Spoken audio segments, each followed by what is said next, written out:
अस्सलाम वालेकुम जी। We are warm welcome जनाब अहमद हसन साहब, अब्दुल रशीद साहब, इक़्तिदार साहब, सीडी ऑफिशियल्स को वेलकम करते हैं पूरी टीम के। IRRC B17 की थोड़ी सी ब्रीफिंग आपको देती हूँ। अस्सलाम वालेकुम। अच्छा, हमारे यहाँ पे ईगार्ड के साथ जो कॉन्ट्रैक्ट हुआ है वो गार्बेज कलेक्शन का हुआ है, डोर टू डोर। हमारे यहाँ पे ए से जी तक हमारे को 7 से 8 ब्लॉक बनते हैं, लेकिन जी अभी हमने जो है वो हैंड ओवर नहीं किया मेंबर्स को। अब तक हमारी जो है वो गार्बेज कलेक्शन ई गार्ड के थ्रू होती है। हमारे यहाँ पे अभी ये 3500 से 4000 घर जो हैं वो वहाँ से ये गार्बेज कलेक्शन जो है वो ई गार्ड के थ्रू हो रही है, और यहाँ पे हमारे सॉलिड वेस्ट का जो प्लांट बना हुआ है यहाँ पे वो लेके आते हैं और इसकी फर्दर प्रोसेसिंग करते हैं। तो इसमें हमारे कमर्शियल एरियाज जो ए और बी में काफ़ी डेवलप हो चुके हैं, उनके जो यूनिट्स हैं, हाई राइज के जो यूनिट्स हैं, वो सारे के सारे उनका हम जो है वो कलेक्शन का ई गार्ड के थ्रू ही करवा रहे हैं।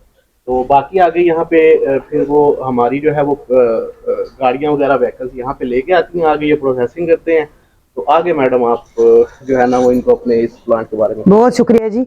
अच्छा, ऐसे है कि हम कोई, जैसे इन्होंने बताया मैनेजर साहब ने, कि जितने भी हमारे पास हाउस होल्ड्स हैं, ऑलमोस्ट हमारे पास 5000 यूनिट्स हैं, जिसमें 4000 डोमेस्टिक हैं और कोई 100 हमारे कमर्शियल यूनिट्स हैं। और हम सोसाइटी के साथ हमारे एक ई गार्ड का MOU है, जिसके तहत हम सर्विस चार्जेस इनसे लेते हैं। ये प्लांट जो है, ये सोसाइटी ने हमें कोई 5 कनाल एक ज़मीन का पीस दिया है जिस पे आप बैठे हुए हैं। वैसे इस छोटे यूनिट के लिए हमें कोई 800 square yard land is sufficient, यानी 2 कनाल ज़मीन पे ये 3500 घरों के लिए एक यूनियन काउंसिल की सतह पे बनाया जा सकता है। लेकिन क्योंकि यहाँ हमने, हमारे पास कोई 24,000 से ज़्यादा प्लाट हैं और तेज़ी से मल्टी की हाउसिंग पॉपुलेशन बढ़ रही है, तो वही नीड के हमने इसको फ्यूचर एक्सपेंड करें। हमने 5 कनाल का टुकड़ा लिया। हरीपुर, मर्दान और स्वात में और कोहाट में हमारा इनिशिएट हो चुका है। इस्लामाबाद के अंदर 4 सोसाइटियों ने बनाया है, जिसमें से मल्टी प्रोफेशनल ऐसी सोसाइटी है जिन्होंने सेल्फ अपने फाइनेंस के कोई 2019 में 13-14 मिलियन रुपीस लगा के इन्होंने इस प्लांट को बनाया और 3-4 साल से हम इसको चला रहे हैं। और इसके अंदर जो प्रोडक्ट तैयार हो रही हैं उसको हमने डिफरेंट जो है वैल्यू एडिशन के साथ हमने शक्ल दी है। हमारी सिंपल कंपोस्ट है, बायो जरखेज के नाम से हमारी है, जिसमें हम वैल्यू एडिशन करके BOP जिसे आप कह रहे हैं, यानी DAP के अल्टरनेट है। ये रिसेंटली डॉक्टर एक PhD डॉक्टर मैसाचुसेट्स यूनिवर्सिटी से रिटायर्ड शामिल है, उनके साथ मिलकर हम इसको आगे लेकर चल रहे हैं जी।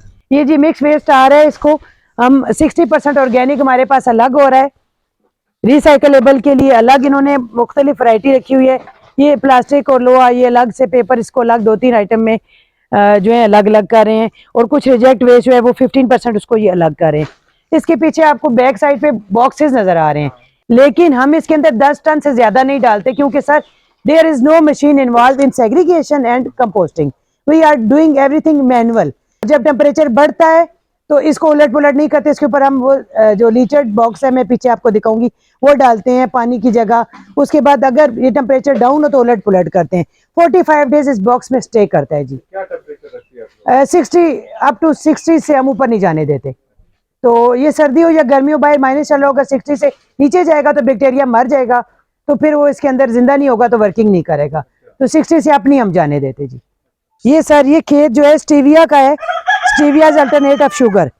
ये सर एक हमारा एक और कंपोनेंट IRC का, जो आप इसको कह सकते हैं देहाती टच है, लेकिन ये जो है वैल्यू एडिशन है। हम पोल्ट्री फार्म से अगर खरीद के लाते हैं, ट्रांसपोर्ट करते हैं, तो उसका एक्सपेंस भी होता है। हम खुद हर साल 100 चूजे ले आते हैं, उनको बड़ा करते हैं, 50% रिकवरी हो जाती है। तो ये हमारी अपनी कंपोस्ट आपको नजर आ रही है स्टीविया में भी।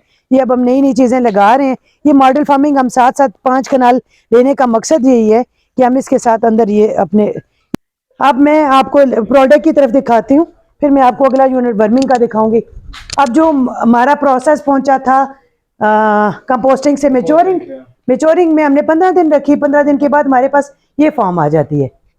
इस फॉर्म के बाद हम इसको इसमें ग्राइंड करते हैं, क्योंकि सर आम की गुठलियाँ होती हैं, छली के तुक्के होते हैं, वो फिर एज इट इज़ ना खेत में जाता है ना कुछ। इसमें जो ग्राइंड होने के बाद फिर भी बच जाता है, फिर इसमें लाते हैं, इसमें फिर उसको छान लेते हैं। ठीक है, ये वो कंपोस्ट है जो आपको ऐसे नजर आ रही है, ये सिंपल। ठीक है, इसको हम कहते हैं हरियाली खाद। ये बिल्कुल सिंपल है। ये सॉइल इनरिचर है basically, this is not chemical fertiliser, soil enricher. Value addition के बाद सर हमने ये चीज बनाई, ये हमारे पास आ गई। इसमें हमने कुछ सल्फर, कुछ माइक्रोब्स, कुछ चीजें, इसके साथ PhD doctor red university doctor Jilani साहब हमने शामिल किए। तो उन्होंने कहा कि यार किसान है नहीं इस्तेमाल करता, हमें समझ नहीं आ रही कि मार्केट क्यों नहीं हो रही। तो किसान को ये चाहिए या किसान को ये चाहिए, ये सिंपल हमारी इसके अंदर हमने बीओपी, इसको कहते हैं बायो ऑर्गेनिक फर्टिलाइजर। अब किसान आदि है यूरिया का, ऐसे दाना डालता है ना, तो जब वो डालता था पाउडर उड़ जाता था, तो उसको ज्यादा चाहिए होता था, उसने कहा जी मुझे दाना चाहिए, तो हमने इसमें कुछ चीजें डाली। इसके लिए हमें फिर ना सर मशीनें लगानी पड़ी। ये मशीन हमने लगाई मिक्सर के लिए, वैल्यू एडिशन के लिए। इसमें हम मिक्स करते हैं, बाकी जो सर केमिकल कोई भी नहीं डालते, वो जो भी है वो भी ऑर्गेनिक प्रोडक्ट्स हैं। इसके बाद ये उसको दाना बनाने के लिए वो राउंड शेप है। ये हमारा जी वर्मिंग का, तो ये हमने इसकी पाइलिंग वहाँ लगाई है। इसकी रिकवरी सर 50% है, थोड़े कमर्शियल बुनियादों वैल्यू एडिशन करें तो।